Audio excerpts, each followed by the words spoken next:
Hey guys, TheAirsoftTech here. Today we're going to be going over my Krytac Kriss Vector.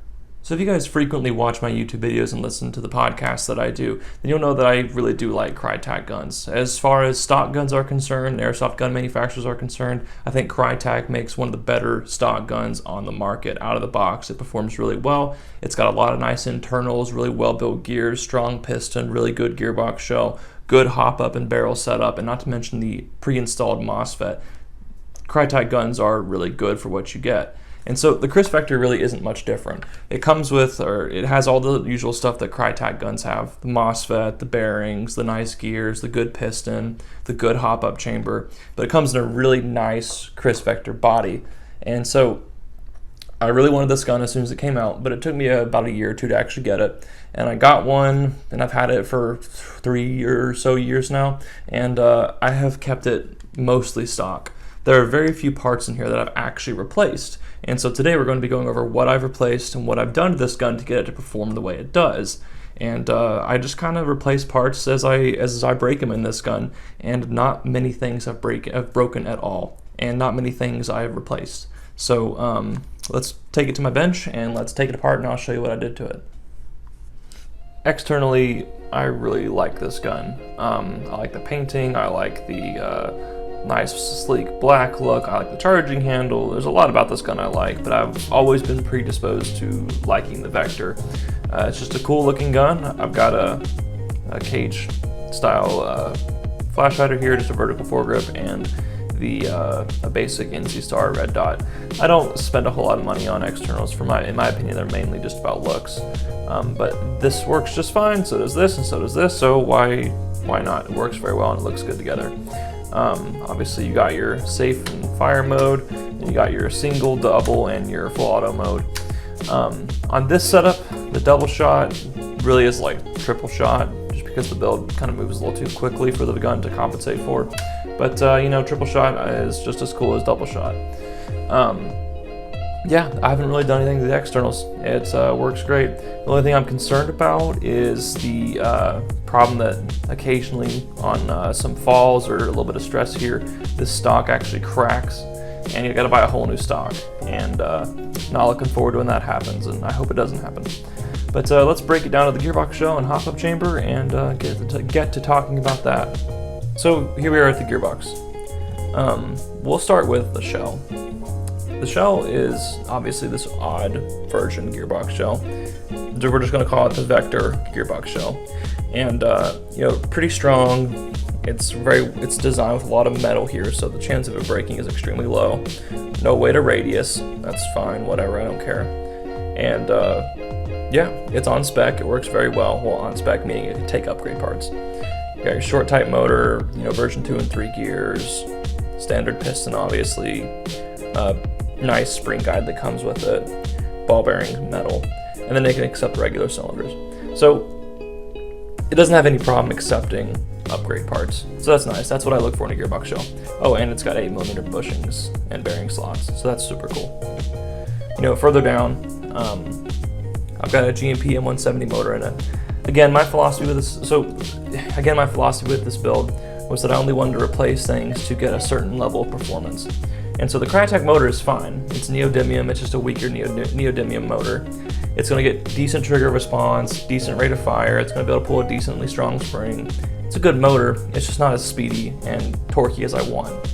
And so I just got this GMP M170 motor in here, and I'm rocking 30 rounds a second with really great trigger response.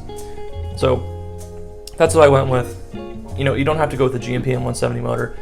You can go with a $30 ZCI or SHS motor. Or if you want to get nice, you can go to a Ty-Enley or a GMP motor if you really want to pay the price for a GMP or Ty-Enley motor.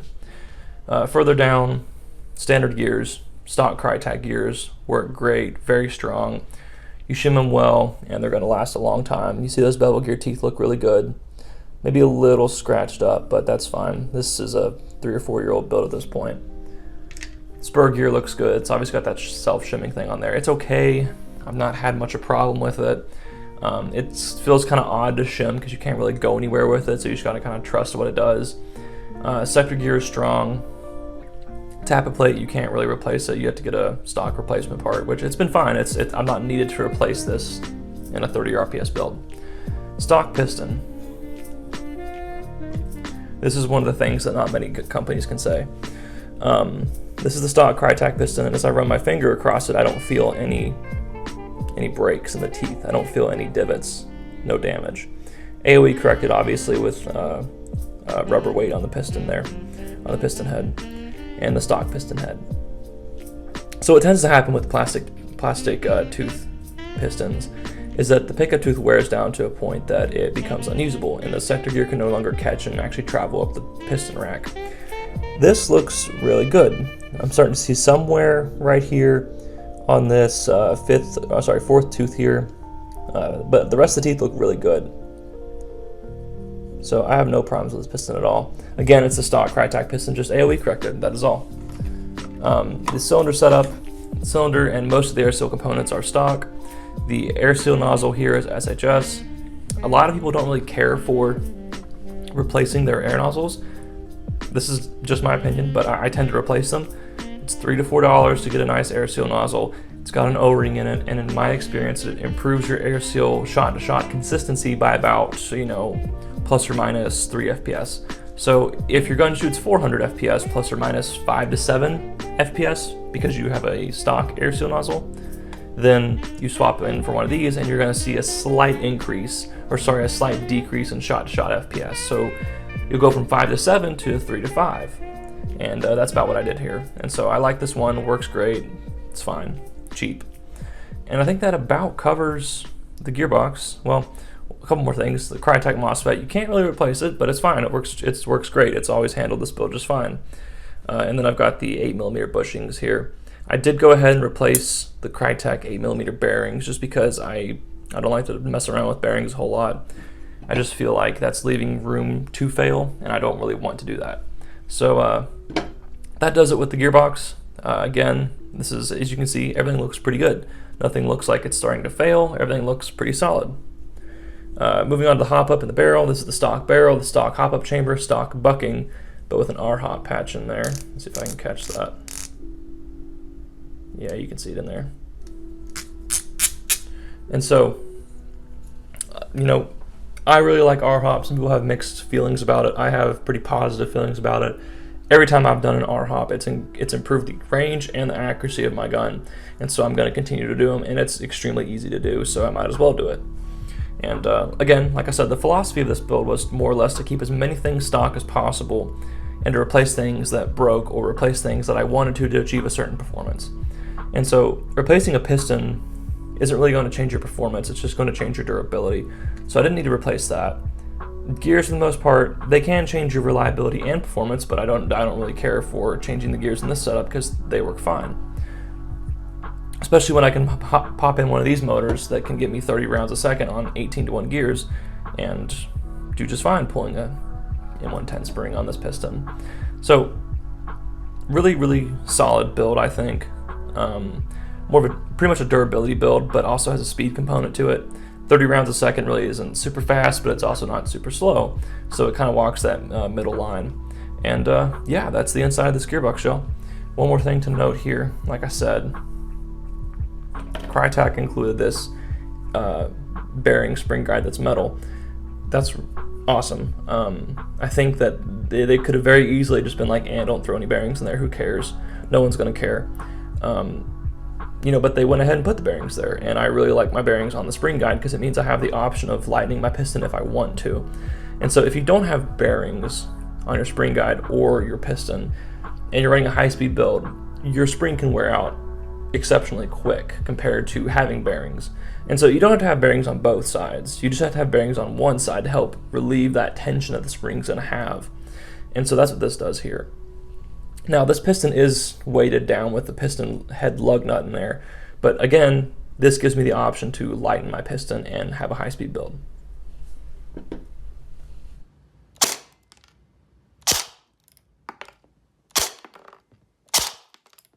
So as you can see, by replacing a few parts in Krytac guns, you can get a very well-performing gun. So just in this, really the only performance part I've changed is the motor and maybe the air seal nozzle, if you count that as a true performance part. And the gun is shooting just right at 30 rounds a second, shooting 320 FPS with a .25.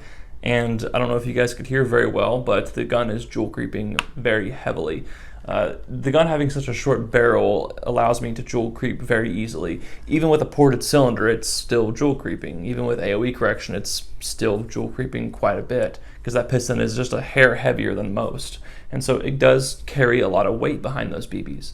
And I also wish I had the capability to show you guys a range and accuracy test with this gun. Unfortunately, I live in a rather urban area currently, and it's really hard for me to go outside and record an airsoft gun, a realistic looking firearm, out in an open field.